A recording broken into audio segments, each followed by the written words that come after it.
Assalamualaikum warahmatullahi wabarakatuh. Perkenalkan, nama saya Yasrili Amri dari IAIN Kudus Fakultas Tarbiyah, Program Studi Tadris Biologi dengan NIM 019 A2 TBR. Nah, di sini saya mendapatkan tugas dari dosen saya, yaitu tugas UAS untuk mereview sebuah film. Ini dari mata kuliah Islam Budaya Lokal. Nah, mereview sebuah filmnya yang berjudul PK, yang berasal dari India, yang bersifat komedi. Nah, kita langsung saja ya guys untuk mereview filmnya, bagaimana alur ceritanya sesuai tema Islam Budaya Lokal, oke? Sebelumnya mohon maaf apabila nanti ada suara gangguan dari luar karena ruangannya tidak kedap suara, jadi memaklumin saja ya. Kita langsung saja untuk mereview filmnya. Nah, pada film ini menceritakan sesosok alien yang turun ke bumi tanpa tahu cara berkomunikasi dengan manusia atau makhluk bumi. Alien ini tersesat karena ada seseorang yang mencuri remote kontrolnya, di mana remote kontrol tersebut yang digunakannya untuk memanggil pesawat agar bisa dijemput kembali ke planetnya.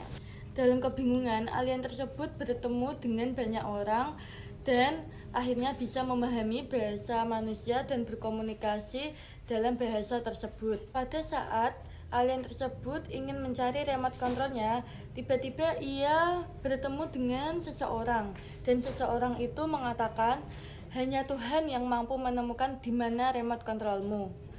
Keputusan alien ini dalam menemukan remote kontrolnya telah membawa kepada pertanyaan paling esensial, bahwa siapakah Tuhan dan di manakah beliau?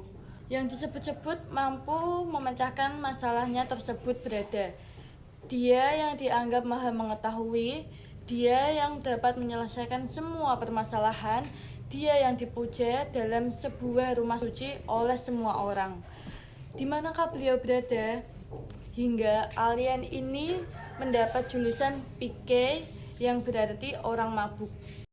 Nah, di bagian ini PK itu berusaha memasuki tempat ibadah satu persatu dan mengikuti semua ajaran atau semua ritual agama tersebut. Nah, dia berusaha merangkai konsep-konsep keagamaan dan konsep-konsep ketuhanan yang dianut oleh manusia di muka bumi ini. Hal ini tentu saja membuat kehebohan semua manusia yang sudah terbiasa hidup dalam tatanan rapi beragam keagamaan di India. Melalui pertanyaan-pertanyaannya yang lugu namun logis, PK membongkar pemikiran masyarakat tentang Tuhan. Nah, berbagai ritual keagamaan dan celoteh pemuka agama dipertanyakannya hanya demi menemukan keberadaan Tuhan. Jadi PK di sini berusaha mengikuti semua agama satu persatu yang ada di India, berusaha menemukan jawaban atas pertanyaan yang ada di kepala dia. Jawaban di mana ia bisa menemukan keberadaan Tuhan. Nah, tiap agama itu kan memiliki tata cara atau ritual yang berbeda-beda. Nah, ia berusaha merangkai konsep-konsep dan setiap dia mengikuti ritual atau ibadah di setiap agama itu, dia selalu mempertanyakan hal yang sama kepada pemuka agama. Jadi dia berusaha untuk merangkai semua yang telah ia dapatkan dari pendapat pemuka-pemuka agama. Nah, pada bagian ini, PK menyimpulkan bahwa Tuhan punya banyak nama, Tuhan punya banyak wajah, Tuhan punya banyak jalan. Akan tetapi, walaupun PK telah mengikuti semua jalannya Tuhan, masih juga belum ditemukan.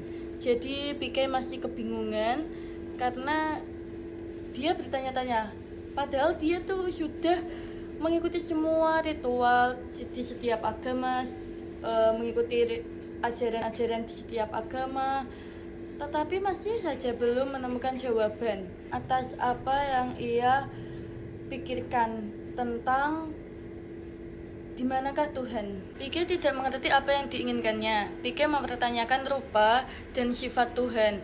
Benarkah Tuhan sekejam itu?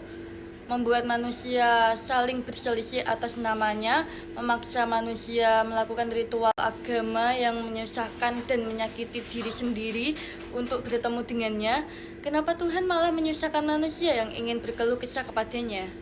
Jadi gini, manusia itu memang sangatlah arogan. Ia ingin merasa dirinya menang sendiri. Ia egois, ia tidak percaya Tuhan, bahwa Tuhanlah yang akan menyelesaikan semua permasalahan manusia yang ada di bumi ini. Pencarian PK berakhir pada perdebatan dengan seorang pemuka agama yang bernama Tuan Tapaswi. Ia seorang yang menada remote kontrolnya dari seseorang pencuri dan menyebutnya pemberian dari Tuhan. Pada konsep wrong number merupakan topik yang diangkat dari PK untuk Tuan Tapaswi yang menyalahgunakan Tuhan sebagai alat untuk memperkaya dirinya sendiri. Dari perdebatan tersebut, PK menarik sebuah kesimpulan bahwa Tuhan itu ada dua. Satu, Tuhan yang menciptakan kita semua, dan yang satu lagi, Tuhan yang diciptakan oleh manusia. Dalam arti, Tuhan yang menciptakan kita dan alam semesta ini tidak pernah kita tahu sosoknya. Sosoknya seperti apa, kita tidak tahu. Sedangkan Tuhan yang diciptakan oleh manusia, sosoknya sama seperti manusia. Kadang menipu, suka berbohong, dan menakut-nakuti. Hal ini merupakan pukulan telak bagi Tuan Tapaswi, sehingga para pengikutnya pun mempertanyakan kembali ajaran-ajarannya. PK memberikan pesan yang sangat mengena. Tuhan tidak perlu dibela hingga kita terjadi konflik. Kita di dunia ini sangatlah kecil di mata Tuhan dibandingkan dengan semesta ini. Tuhan mampu membuat segalanya berjalan. Kita terkadang terlalu arogan, merasa lebih pantas menghakimi manusia lain ketika bicara mengenai agama daripada Tuhan itu sendiri, seolah-olah merasa perpanjangan tangan Tuhan. Dan pada konsep wrong number, salah sambung yang diisukan PK merupakan kritik utama film ini terhadap para pemuka agama yang menggunakan agama dan Tuhan sebagai alat bisnis. Mereka mengutip kitab suci, bahkan mengaku mendengar suara Tuhan untuk menakut-nakuti umat beragama. Sekian, terima kasih telah mendengarkan review dari saya terkait film PK ini. Semoga bisa mengambil hikmahnya dan menjadikan pelajaran hidup untuk kita semua. Baik, kalau begitu saya pamit undur diri. Wassalamualaikum warahmatullahi wabarakatuh.